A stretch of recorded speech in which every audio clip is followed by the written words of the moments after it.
So we've just got a little baby diamond python here. And it looks like he thought this would be a nice spot. He's been here for 2 days, so the people aren't too sure if he's injured or if he's just hiding out, or if he's potentially stuck. I mean, he could be up in here, but it looks like he's just looks like he just likes for his living, to be honest. We'll try and get him out and see what happens. Okay, on second looks, it looks like he could be stuck. Yes, I don't know if he's maybe. I was thinking of it. It's stuck. He could be. Hey. Maybe trouble. Yeah. There you go. Huh. He's got lots of cobwebs on his head. So yeah, obviously he wasn't stuck. He just found himself a nice place to hang out for a few days. That's one of the smallest diamond pythons I've ever seen. These things get like 6 foot long. Oh yeah. Beautiful little snake.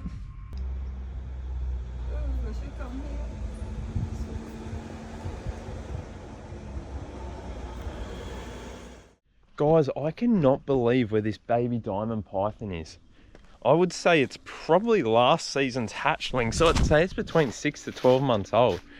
And it's in Suburbia, it's in Rouse Hill. Now, I grew up in Rouse Hill. I lived in Rouse Hill for dead set 25 years of my life. In that time, there was rarely any sightings of diamond pythons. Maybe there's probably 1 or 2 that I can recall. Well, as soon as you walk into the bushland up to the suburbs, this is the kind of habitat you get. So you've got sandstone rock shelves, big gums, native Australian plants, trees and landscapes just absolutely everywhere. So as a matter of fact, it is perfect habitat for these diamonds. It's just a matter of how many are surviving the urban sprawl. And because of that, I definitely do not want to take this guy back out to the Hawkesbury, where I know there are lots and lots of diamond pythons. I'd love a population to still survive and thrive throughout these pockets of habitat which weave their way throughout the parts of Sydney. So we're heading down into the scrub here. Wouldn't it be amazing if we found more, or a bigger one?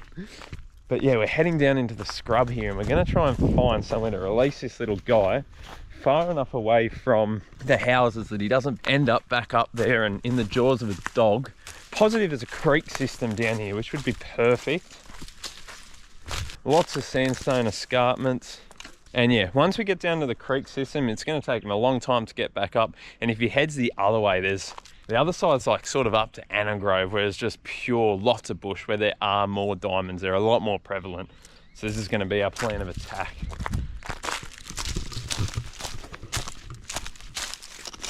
But what a funny spot he was living. It's like he'd just found that spot. It was getting the tiniest slither of sun. And he just thought, yep, this will do me. He was sitting there for 2 days. No wonder the people thought he was injured or stuck or what have you. It's just, yeah, really odd.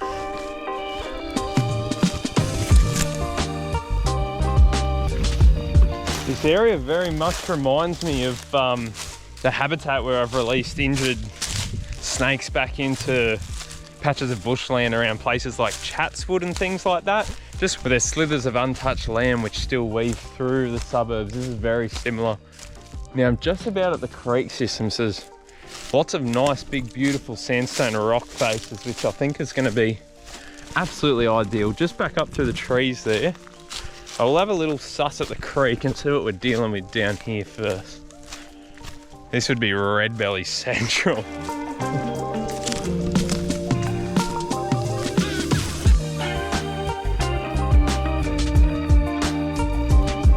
So the creek's just over that little bump there, so I am going to head back up to the sandstone escarpment, find a nice warm rock to send him into and send him on his way. I'm also trying to catch a red belly out in Wilberforce that I went to this morning.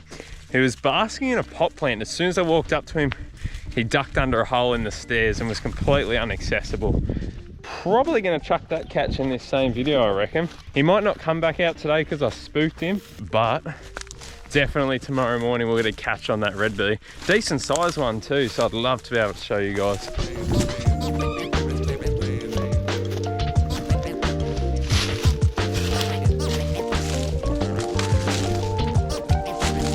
Now this here is exactly what we're after. Lots of cracks and crevices. An assortment. Oh no! Ugh. An assortment of unlimited options, different microclimates, living situations for our little baby diamond python. Small cracks, bigger ones when he gets bigger. This spot's the go.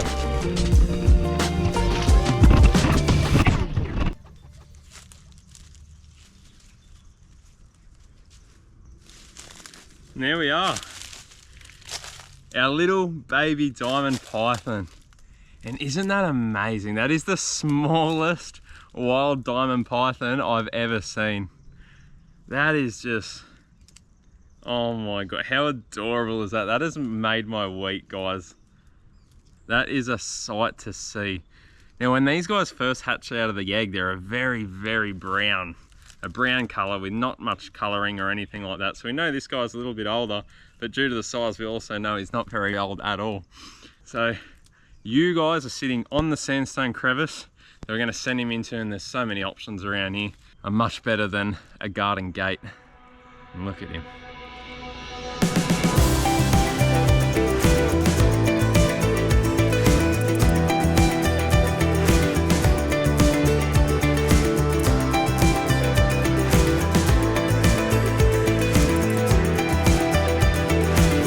Alrighty, home time for our friend. What are you doing? I'm not the tree buddy. Let's send you down into here.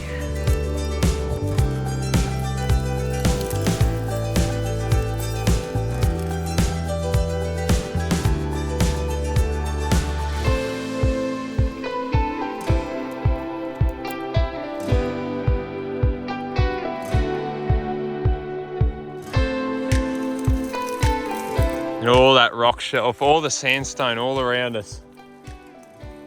We just gotta hope he stays away from the houses, you silly little bugger. You've been an absolute pleasure, my friend. Make sure you make it to 6 foot, please. Live a long and happy life. How good is that, guys? Oh, smallest, youngest diamond python I've had the pleasure of coming across. I am over the moon. Hopefully you guys are going to enjoy that, and hopefully we're going to go catch this red belly. Let's get out of here.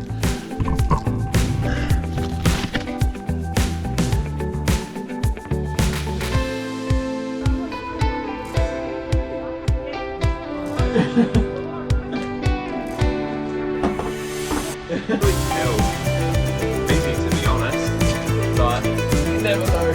Yeah, no, he's relaxed with us.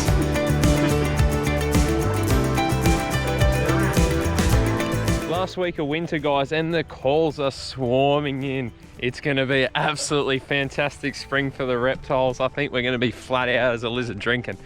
Whew.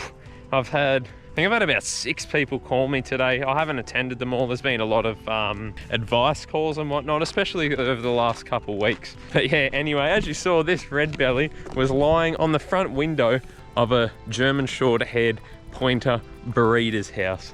Absolutely terrible. A GSP saw this snake, he would think it's a nice, fun, stringy rubber snake that he could flick around in the air. So perfectly, this is actually in my suburbs, so I was able to bring him down to a place where I frequent quite a lot. It's right near where we caught the snake, and this is a red belly central down here.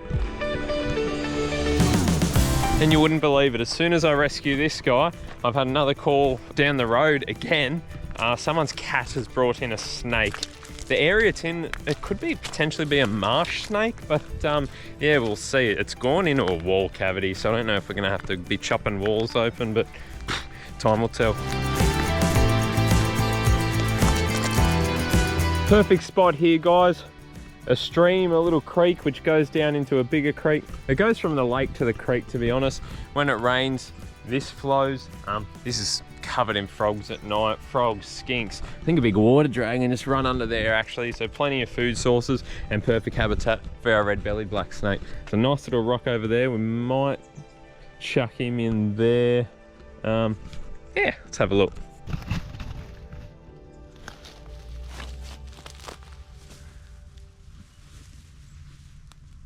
Alrighty, we'll see if we can have a look.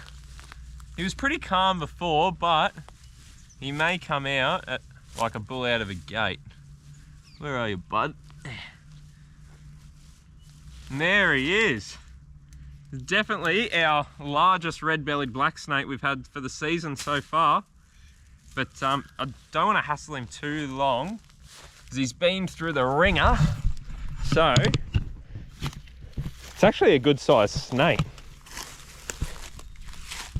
Off you go, under there, ready? Ready, off you go.